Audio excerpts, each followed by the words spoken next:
Thank you so much for coming. And I guess I would like to say in terms of the slides that you'll be seeing, I worked as an assistant in New York, 1971, 1972. And so I think it's important to say that in certain cases, my hands haven't touched this work. In other cases, I've done everything. And so I don't want to pretend that I do things that I don't do. At the same time, I do cause the work to come into the world. And I guess the other thing that's important to say is I matriculated at the University of California, San Diego in 1972. And in 1973, I failed my first year review, which I deserved to fail. It seemed the best thing to do seemed to be to take my worst enemy, who was David Anton, as my advisor, because that way he couldn't hurt me. I mean, he had to defend me. And you would have to understand that David's two favorite students were Martha Rosler and Alan Sekula, who were my two classmates. And David was very nice to me, and I received my MFA on time.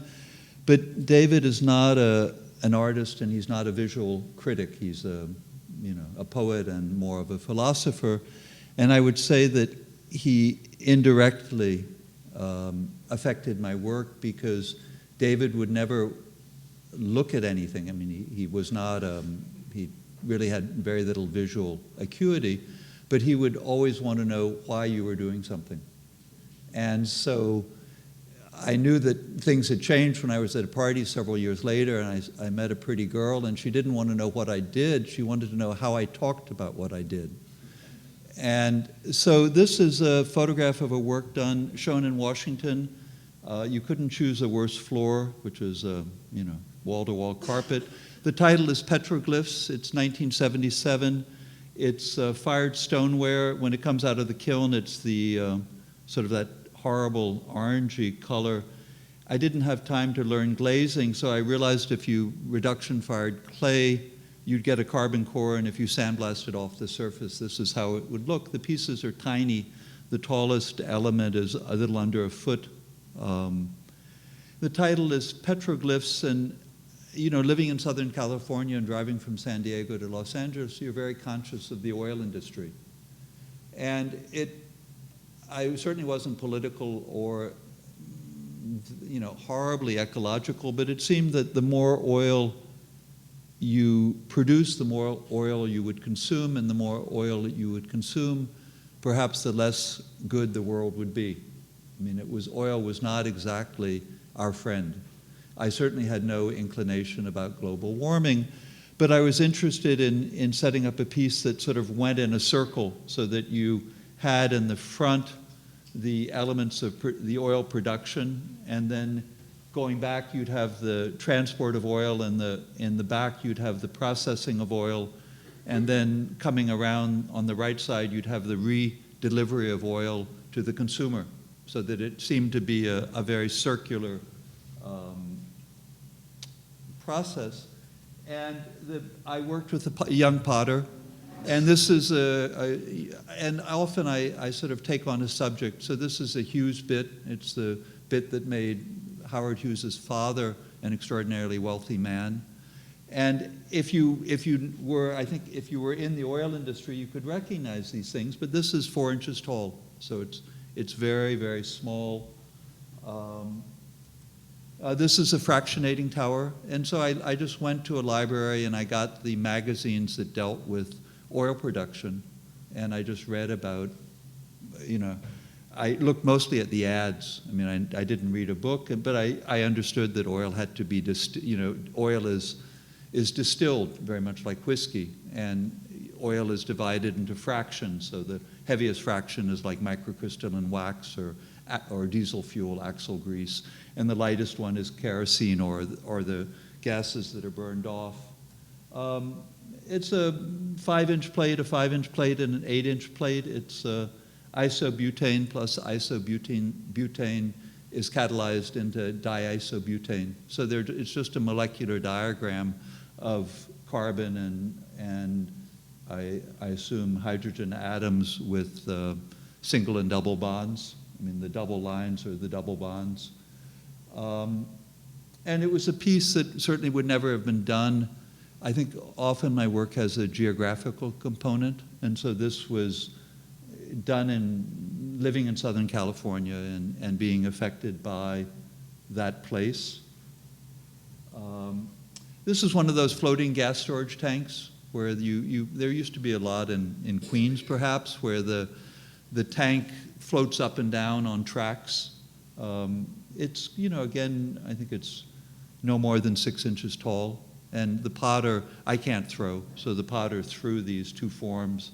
I think I'm the one who cut out the windows to make. And of course, what you can do in clay doesn't in any way correspond to a steel structure, which is in the actual tank. This was a show that I started before I lived in California from 72 to 78. In 78, I got a job teaching at Tyler School of Art in Philadelphia. And before I left California, I began making these fruit trees.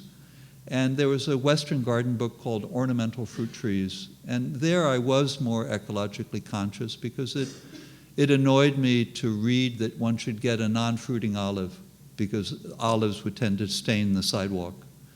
And that I knew in California that if anything grew, it had to be watered. And watered, Chinatown is a great movie and is about the water coming from the Owens Valley. But it was obvious that California's water was stolen. I mean, it's water that has even in the 70s there were you could read about the canals that leaked, and Mexican agriculture depended on the leaking of the canals, and the U.S. wanted to make them more watertight. And so if you have a fruit tree in California, it's water. You cannot plant an apple tree in California and have it grow, unlike in New York. So I chose local trees that were susceptible to grow in California. So it's a sapote, a guava, an olive, and a persimmon. And I went to a place that retreaded tires, and I had them extrude sort of rubber that was the thickness of Pido. And I had a friend who worked at the Salk Institute, and I knew that rubber had to be vulcanized.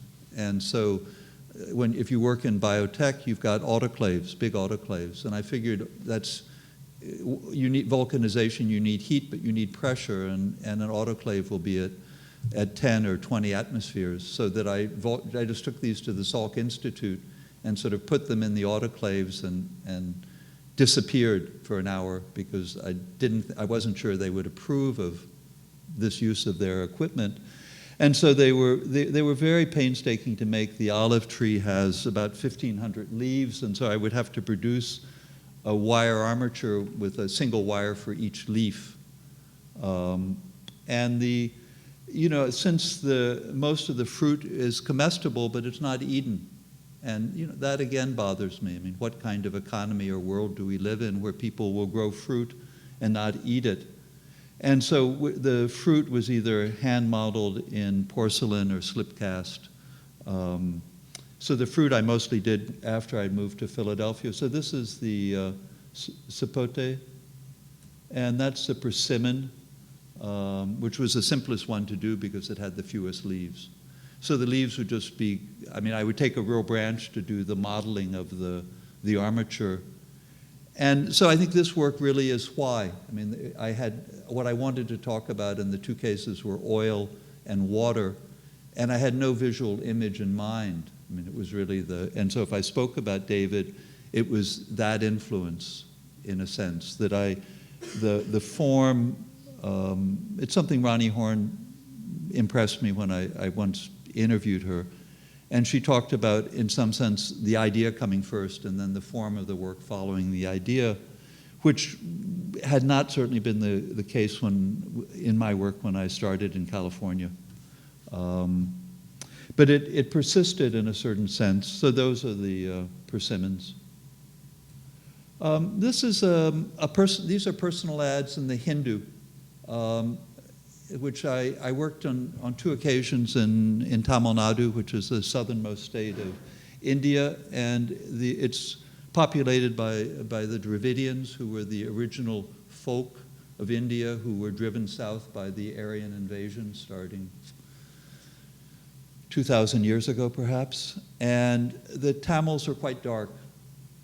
And the Hindu is it's a very good newspaper, but every day or every week, it has the personnels which are obviously run by the parents, not by the members themselves. At the time, at least 95% of Indian marriages were arranged. And so it's a very endogamic society. And this was my second stay in India, and I was on a Fulbright, and my academic advisor was a local scholar, a sociologist, and he told me that his field was communities, meaning castes, but in India you don't call them castes anymore, you call them communities, and that there were 405 communities in Tamil Nadu. And if you try to read the ads, I really could not figure out what the hell they were talking about. Age 26 and 160 centimeters, so that I understand, So the parents, the second one down, so she's, 5'4", fair, everyone wants to be white. It's very depressing. And so that, especially the women will often be described as fair, meaning they're not dark, and homely, meaning that they have domestic skill, because the men may well be looking for a wife, not a worker. So homely does not mean what it means to us. And I just thought these were astonishing. And so the question was how to embody them. And I had hired a bunch of sheet metal workers from the market. And so I decided that what I'd do is make 405 bananas. There was no, I don't think, any racism. I think all bananas are equivalent, like all of the people, whatever their community, are equivalent. So again, I was looking for an image of equivalence between these people. And India is very, very complicated because there's a very strong thing that's not called affirmative action, but is called reservation. And so that in many sectors, jobs are reserved for certain castes, which makes for extremely complicated relations. So these bananas were made by buying bunches of bananas and peeling them and copying them. It's work that could only be done in India because it's about 50 days of work for 4 workers. It's a lot of work to make this piece. And the problem that I had is, of course, I bought individual bunches of bananas, but I never could keep or preserve a whole stem. So when it came time to fit them together, it was really not fun because bananas by nature grow in relation to other bananas, and my bunches had come from, there were sort of 8 bananas or 10 bananas per group, so I had probably come from 50 different banana stems or 40 different banana stems. But we got it together, the piece hangs, and they're quite small bananas. So the title is Communities of Tamil Nadu. I was interested in making work that connected to India, because I was in India. There seemed to be no reason to go to India to make work that I could have made in New York or in France at that point. So this was a title that any Indian would understand, but very few of you might understand. The title is Ahmedabad to Dandi, March 12th through April 6, 1930. It's a copy of a burlap bag from the market, and that's salt on the top. I just got a salt block for cattle and sawed it up into sort of big salt cubes. But any Indian knows that that title refers to Gandhi's march in 1930 to go from his ashram to the coast to collect salt. It was illegal for Indians to collect salt. They had to buy salt through the British. It's a poor country, and pay a tax. And we all know at certain points where historically someone is dead or something has changed, and it's changed, but the person who's in charge does not know it's changed. And so in some sense, on the 6th of April, the English were finished in India. They didn't know that. In fact, they didn't react. I mean, Gandhi was later jailed, but they were dead. I didn't know they were dead. I wasn't born. But if you think back, the Indians fundamentally understood this, and it was the only moment when Gandhi and Nehru were really close. It was sort of their common, it was a action promoted by the Congress Party. So I was interested in trying to do a work that straddled the cultures. These are earlier works from India. This was carved in 1990, and you could say it's a transition between why and how. The why had to do with the fact that I was working with an Indian carver who spoke no English. I'm not a particularly good modeler, and I couldn't make maquettes, but we could agree what I had a level and I had a tape measure. So we could agree on a surface as being parallel. And this is a torqued ellipse a la Richard Serra. Richard Serra, as far as I know, had not made his torqued ellipses, but if you're carving a form, just when you torque an ellipse, it's just that the bottom ellipse is not coaxial with the top ellipse. And the why also was, you know, I was in India, I wanted to use color because I'm not a natural colorist, but India is so brightly colored, particularly the religious art. And the other part of the why would be that the carvers generally were making lingams. And so it was very hard, since they spoke no English and the only interface really was the foreman. If I carved things like lingams, that they could understand. I mean, it's not that they were unskilled or I mean, they could have carved anything, but I couldn't communicate anything other than a basic geometry. So this piece is only 12 inches tall. It's quite small.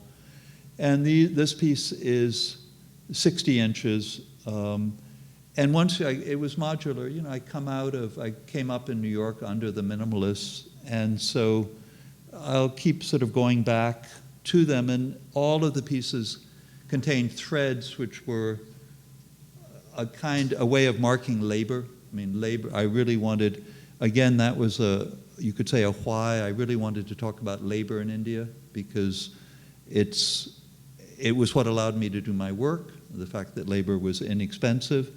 But it was also a culture where a truck would come with 15 workers to unload the stone, and then it would get stuck in the sand, and this must have happened every time that the truck came. But there was no preparation for the truck not to get stuck in the sand, but there were 15 workers with shovels who would dig the truck out so that it could depart. The titles were all from Chola temple sites. The Cholas built 4 great temples in Tamil Nadu. So this is Madurai. Gangakanga Cholapuram, the ruler who brought the Ganges to this place. Well, of course, the Ganges does not get to South India. My father was a mathematician. I've always been fairly good with basic math. And so I was interested in, which comes back, in lingams are always progressive. They go 4, 8, they're powers of 2, 4, 8. 16, 32, 64. The big lingam at Gangakanga Cholapuram is a 64-sided lingam. So this lingam goes 7, 9, 12, 16, 21, which were numbers that would allow the faces to align in different ways. But in the front, where you have that one line, you have all the vertices aligned. And I wanted the sacred thread. I always thought that it was very strange that I had so many Brahmins working for me. But in fact, they're not Brahmins. It's just that they do the service of the gods, so they wear a sacred thread. So this one is just it's a single thread, but I went to Bangalore where I could get the thread spun. I mean, there are things that you could do in India very simply, which would be unthinkable in the US. I mean, you can't go get a thick silk thread spun and dyed easily in America. This is, when you are out in the street in India in the morning, you always see girls. Blue is the school color. So the street will be awash in blue skirts, navy blue skirts. And I had met a nun in Pondicherry who ran an embroidery center. She was a Catholic from France, Sœur Thérèse. And she did all the napkins and the tablecloths for all the people in the embassy, but she would get orders from Pinot or from all the very rich families in France because she was the only one in the world that could do this kind of work. So she is the one, or her workers did the festoon, which is a single thread. It's not a hem, it's a loop stitch around these circles. And I remember as a child liking to see girls' slips. No one sees slips anymore hanging down from dresses. So it was very voluntary that you had this white sort of slip showing beneath the blue dress. This is more a what. I decided I wanted to work with records. This is 1999. Title is Sense and Sensibility. Christian Markley was doing a lecture at Beaubourg, and I went to make sure that what I wanted to do with records was not something he wanted to do or had done. My father had spent a great deal of time sitting in front of his record player, listening to records. It was really something he did a lot. And I thought that it would be really easy to make plywood out of records. So I just went and bought records. They were about 20 cents a piece, 25 cents a piece. And I made a box that was the size of LPs on the left. I just thought I could use vinyl as the wood in a plywood. And then I made a smaller box that was for the 45s. And then I made the wallpaper out of the records. I thought, well, this was, I liked the idea, and I liked the idea of the sort of, the darkness, the mix of content from the labels. But I think particularly the darkness and the quality of tessellation of the hexagons. So I decided that I'd do a show of records, of record pieces made of records, and this is the largest. It's called Dead Fathers. The show opened on the 8th of September, 2001. It's not a particularly propitious time to open a show, and especially with the main piece being titled Dead Fathers. Show might as well have closed on the 11th. My father was still alive, and it turned out that making plywood out of records was extraordinarily difficult. I made 4 sculptures, and it's one of the few times where I really had a vague sense of how many hours were involved. So I had 1,100 hours of assistance work to make 4 sculptures.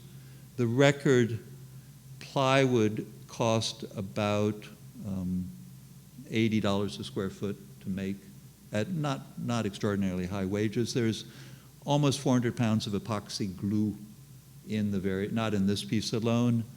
And Judd had died, I think, in 95 or 96, and there's a way in which I think when you die, certain of your ideas become public domain. So I would never have made a box like this while Judd was alive. Once Judd was dead, I feel free to appropriate the form. The boxes, the size of the box, and I had wanted to do a cube. I mean, Charles Ray has done a lot of cubes. You can do shows of people, start with Tony Smith, die. 1962. And so I thought, well, let's try a cube, let's try a black cube. And the size of the interior space is the size of a normal slipcover of a record. So I liked the idea that you could make a piece of furniture to arrange your records in. It has some ends are closed, some ends are not. So it's 12 identical modules.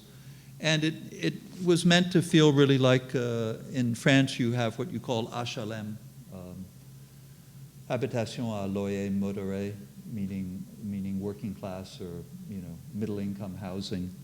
And so I wanted to see if I could make an abstract sculpture that would be read as a figurative sculpture.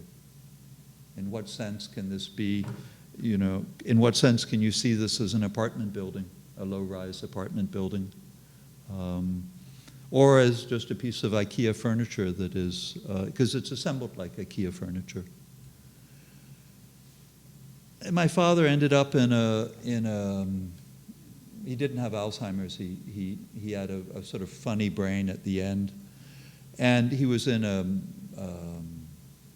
what would you say, a maison troisième âge. He was in a kind of nursing home in San Francisco, and there was a hardware store around the corner, and so I'd go out. I was his conservator, so I'd have to fly out and visit him, have to or want to.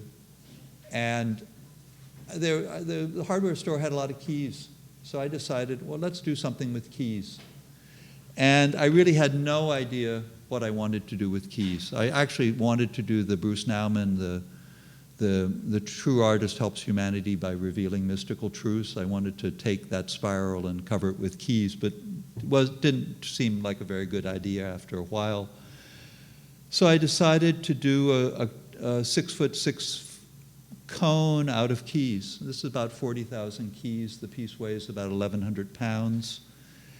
And it was a lot of work. I mean, and it's got a gold vermeil cone on the top. It's 49 necklaces of keys, so each necklace is a different sort of keys. It's a mix of French keys and American keys. Keys were very hard to find in France because they're not copper-based, so they're thrown away. So I happened to do a series of lectures in the US and brought back over 400 pounds of keys from Texas. Each time I went to Texas, I just loaded up on keys and came back. The title is The Wealth of Nations. That's the Adam Smith promotion of free trade. But the keys interested me because it's really a symptom of the fall.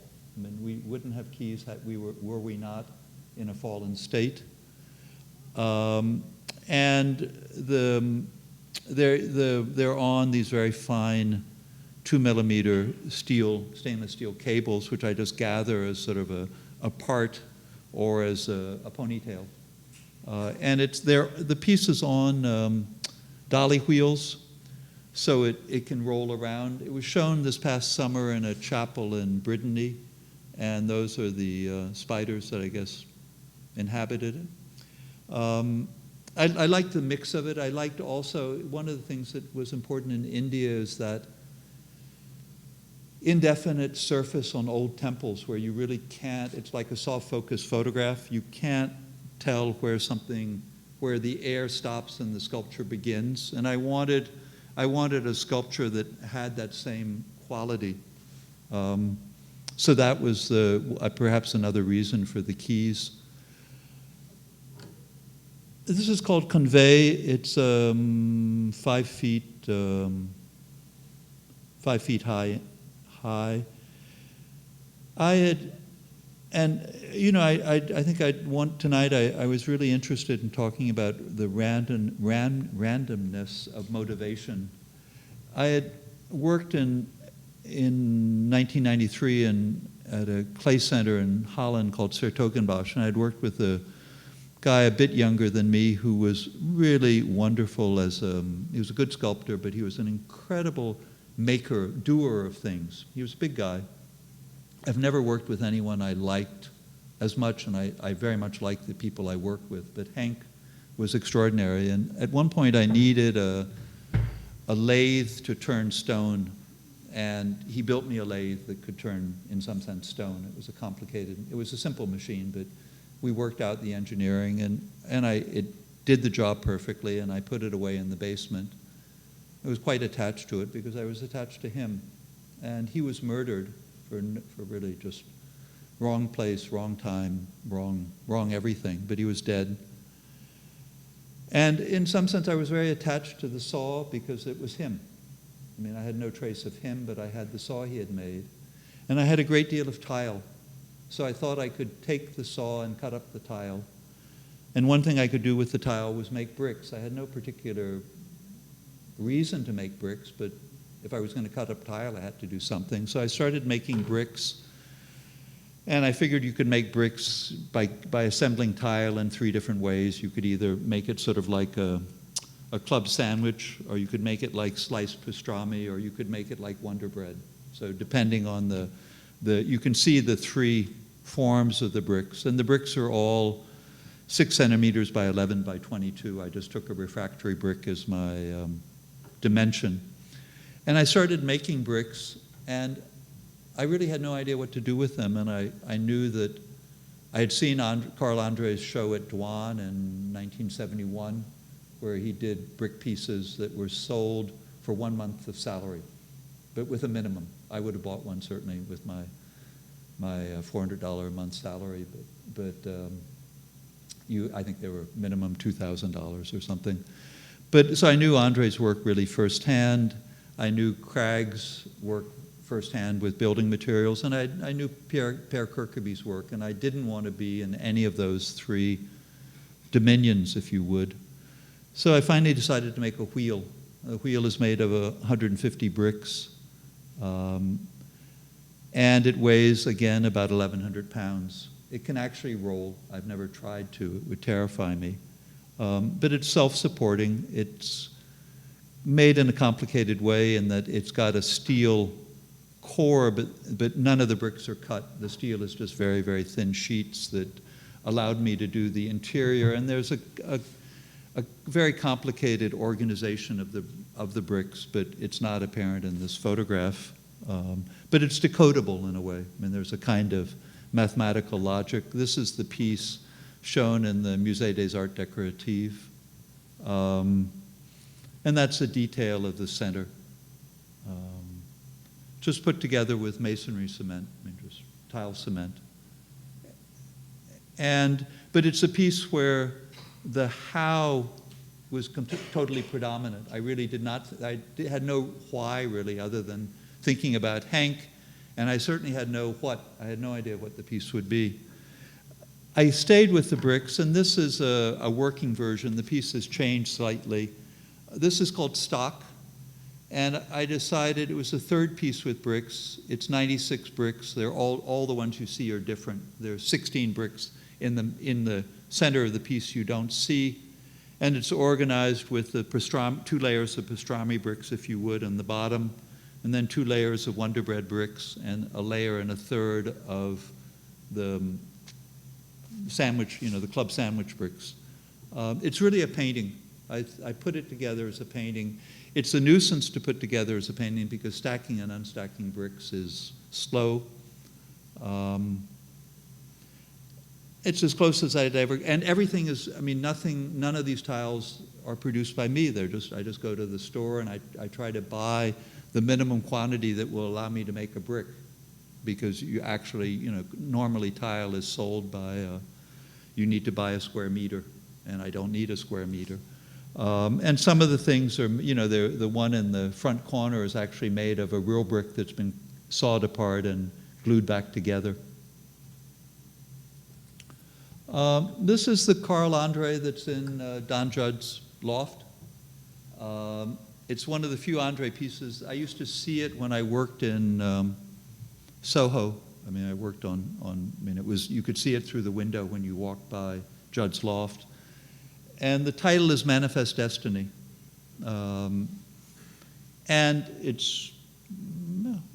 seemed like a very simple piece. And there's a quality in my work of sampling. So I wanted to sample this piece. And so I just took my 3 different kinds of bricks and made the stack, which is 1 brick higher. And the title, of course, had to be Empire, because I didn't want anyone saying, well, Carl Andre did that piece. Well, of course, if the title is Empire, you have to know that I know that Carl Andre had done that piece. And so it's, again, that's probably more a how and a why piece than a what piece. It wasn't quite right, so finally, sometimes I don't really show. I don't sell. So pieces stay around, and you have a lot of time to think about them. So you can sort of endlessly rewrite sculptures. So finally, it found its home on these stools that were being thrown away by where I taught. And the only modification of the stool is that the seat has been doubled, so that I don't think David Anton would notice, but I do. And the piece is tall now, so the stool is it's about a little less. It's about 5'9" overall. And this is window. I had thought that it would be interesting to make bricks out of, just make progressive bricks. And they didn't end up doing what I wanted them to do, or I ended up changing. So I had these, and I liked the idea of the glue joints becoming bars. And there seemed to be something quite perverse about a barred window that you would be seeing either from the inside or the outside. So it's a small piece. It's 8 3/8 by 22 inches.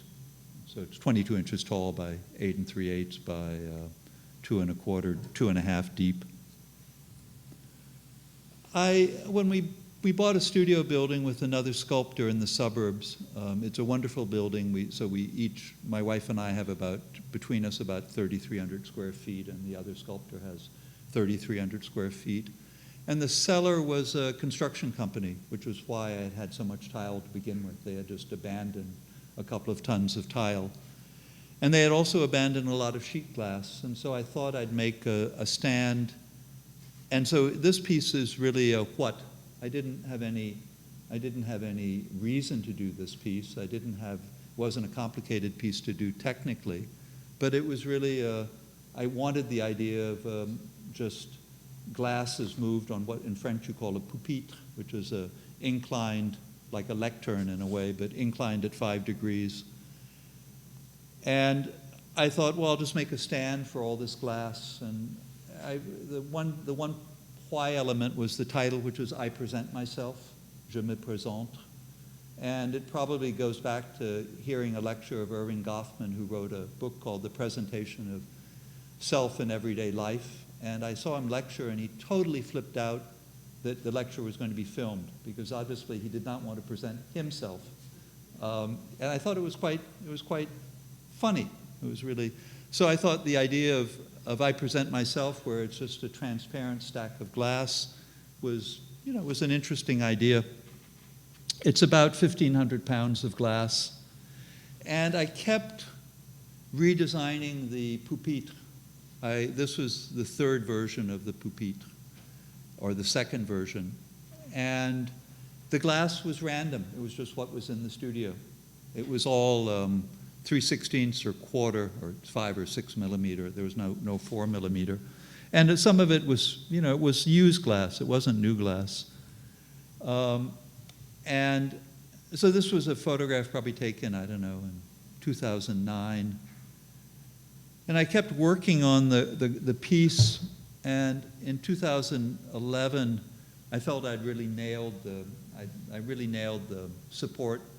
I was very proud of myself, and I'm really a genius. This is a great sculpture. It's terrific. And so I glued it up the night before. In the morning, I put it on the skid jack and decided to take it outside because I'm a great sculptor, and this was a wonderful piece, and I just had to see it in the light of day. And as I went out the door, my glue joint failed. And because the glue was still wet, and what I didn't realize with Chinese plywood is that the plywood glue is so terrible that my glue joint didn't fail, but the plywood failed.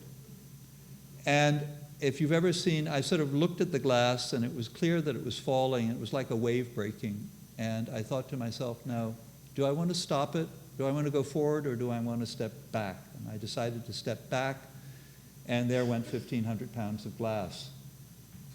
It was very depressing.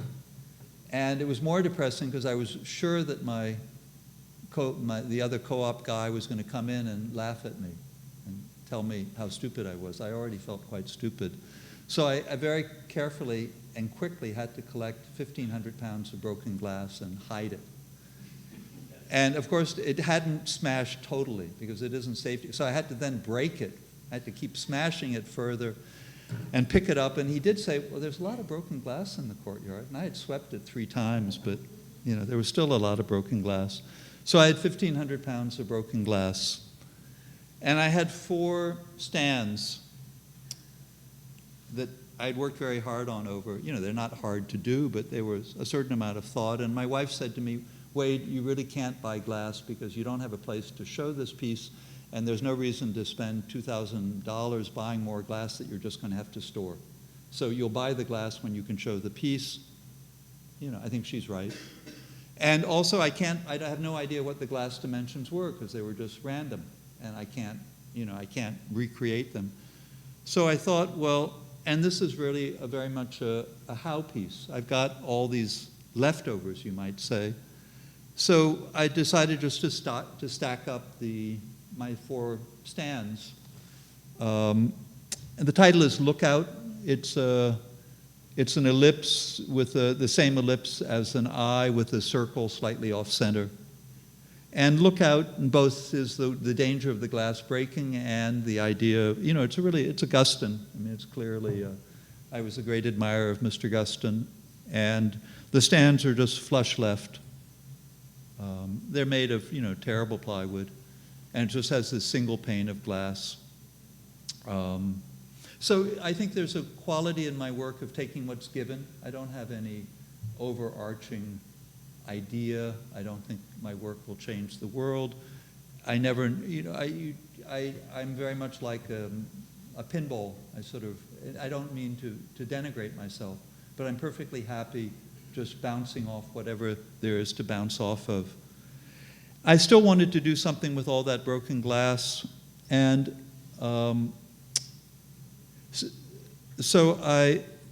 this was the floor of my studio.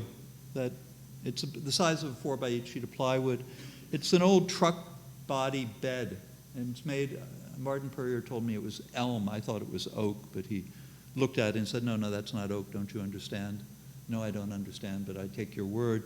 It's about 300 pounds of elm, and I thought that I could just carve the center of that wood out like a spoon and put my glass in it.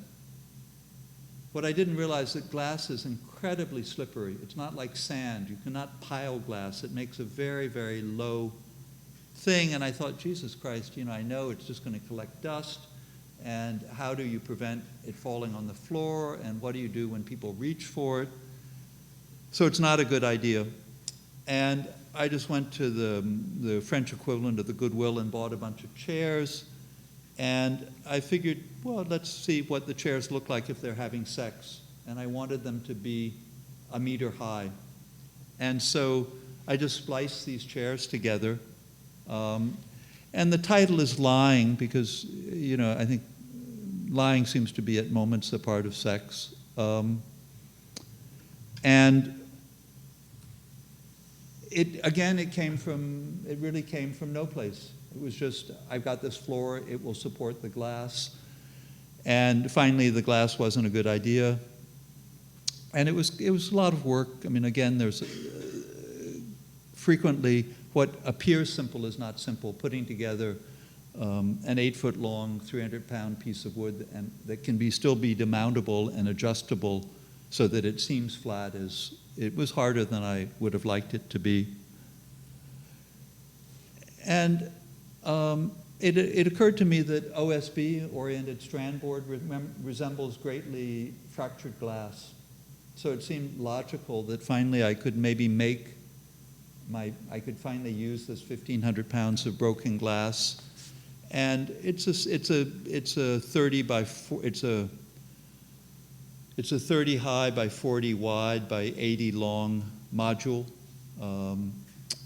and so the piece is the same height as a sheet of plywood. It's 8 feet tall by 32 inches by 32 inches.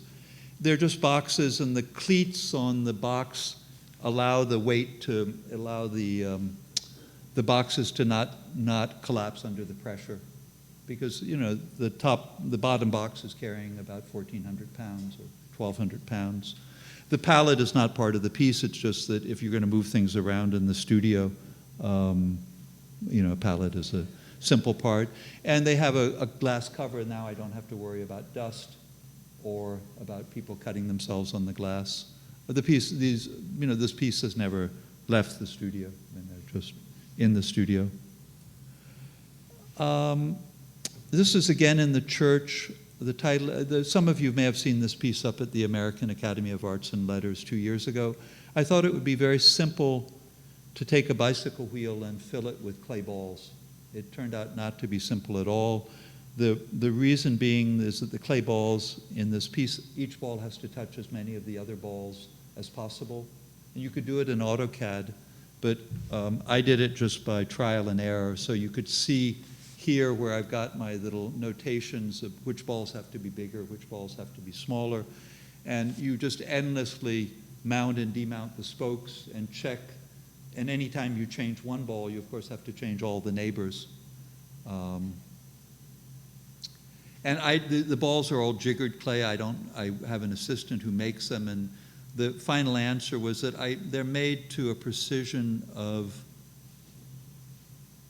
1/10 of a millimeter, which is 4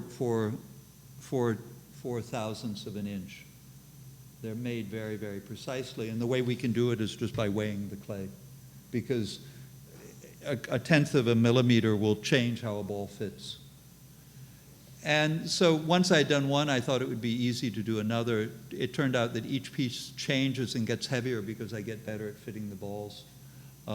This is the wheel. I kept wanting to call it the big wheel because that would be Marcel Duchamp and his bicycle wheel, or the Grand Roue is a Ferris wheel. And it's just a piece of silex to keep the base steady. But it turns very much like a prayer wheel. So if you spin it with your hand, it will take about 4 minutes to come back to rest. The wheel is true. I mean, I build them like a bicycle wheel. And that's a much clearer picture they're made on old sew-up racing wheels. I mean, again, I got to learn lots of things about bicycles that I vaguely knew. But they're much more beautiful rims than the rims nowadays. But I can only make the piece with the same rim, which is an obsolete rim, because any other rim will have a slightly different coefficients of distance. I mean, there are different kinds of spoke patterns on bicycle rims. With Ted Mooney, who's here, who edited the piece, I wrote a long article on the estate of Bas Jan Ader, who was an artist that I didn't know, but I knew the work from the 70s in Los Angeles. He was, I think, in any measure, a very exceptional person who came from an even more exceptional family. His father and his mother were among the very first inductees, if you would, in Yad Vashem, the Museum of the Just in Israel. The father had saved about 250 Dutch Jews living 10 miles from the German border. For his trouble, he was informed on, tortured, and then executed as a hostage. And while they were saving the Jews, the wife was pregnant twice. So living in a house with between 2 and 15 clandestine people, I can't imagine it, truly. And Ader had a great deal of his father's courage. He drowned trying to sail across the Atlantic in a 12-foot boat. He had done a piece that I admire greatly called Thoughts Unsaid, Then Forgotten. It's 2 sentences. And a lot of my article had turned on the fact that a rather corrupt dealer in LA was producing this work in a totally ignorant and, I thought, criminal manner. And that's really what I wrote about, and in some sense I wrote very much, my writing was very much assisted by Ader's younger brother, who is extraordinarily intelligent, who was a Dutch ambassador. You don't get to be an ambassador in Holland by not being, Dutch ambassadors, I think, generally are quite gifted. And it's a sample again. These are the leftover balls. And suddenly, to me, they became very much like thoughts. And that's a photostat of Ader's letter to the Nova Scotia College of Art and Design in 1971, describing the piece, describing what he wanted. So it's just a manuscript page. The balls, the wheels with balls had been very taxing. And so I thought it would be much simpler just to do a wheel with ornamental balls. It they turned out to be even more taxing.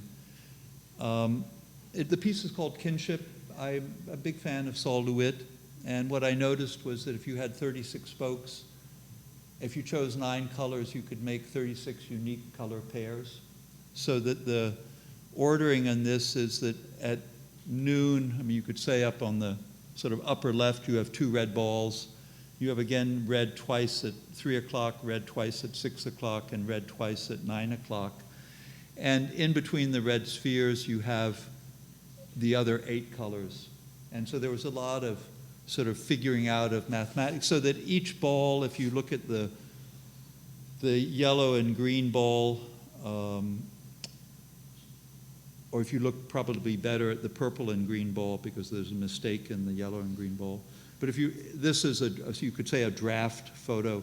Each ball takes one of its colors from the ball next to it on the right, and one of its colors from the ball next to it on its left. There's sort of like gametes or you know, DNA. It's what, you know, if you have kids, it's something you think about. Who does the kid resemble?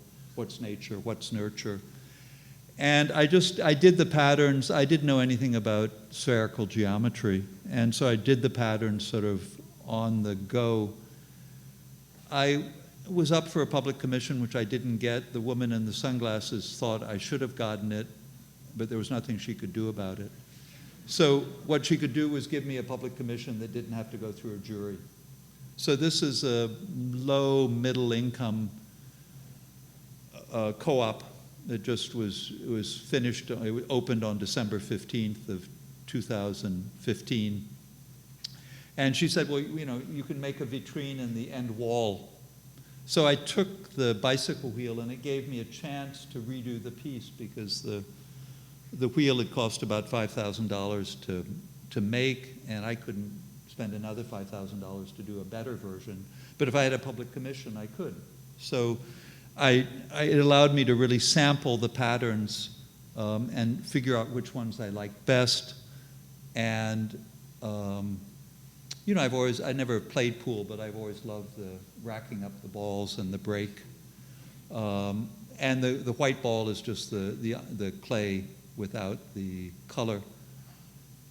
And here you can more clearly see, you know, if you look at one ball, you'll see one color above it and one color below it, or left and right again, and you can more clearly see the placement of the red. So, you know, if I start at say the top, you know, you get the blue, the yellow, the purple, a gray, a dark green, a turquoise, an orange, a brown, and the red again. So that each time it's sort of like a round. And the balls are 3 inches. There's the size of balls for pétanque, for boule, for, you know, whatever, I don't know what you call it, bocce. And I just learned to draw on spheres. It took a long time. And in some sense, I can recognize each of the patterns. Some of them are out of the Platonic solids. I mean, the blue and the yellow one is from a Platonic solid. On the other hand, the one on the upper left is a gingham. It's like 2 gingham tablecloths being pulled down. The one in the lower center is a pentagonal. It's you basically have 2 families of regular forms, one based on pentagons, one based on six points, which then can sort of iterate in other manners. There, you know, I do the draw. My assistant Jeremy makes the balls, which are jiggered and they're solid. I draw them, and another person paints them. The problem with them really is that the ball on the lower right is 384 triangles, and each triangle needs 3 coats of engobe. So it's 1,152 coats of paint. It's a lot of time to paint these things. And I would be incapable of doing it and too impatient to do it. You know, and again, you know, the beach ball surely goes back to that early Liechtenstein painting of a girl with a ball in the air. I think that's it. Oh, yeah. And so there were a few balls left over, and I thought these would be nice to do bolas, the things which actually the gauchos appropriated from Native Americans. They were hunting implements before they were to bring down horses. So the one on the left is double negative, which of course is the Michael Heiser. The one in the center is half and half. And the one on the right, which may be overreaching, is The Marriage of Reason and Squalor, which is probably my favorite Frank Stella black painting, which is at MoMA. And those are the last two, so just half and half. So it's exactly the same drawing.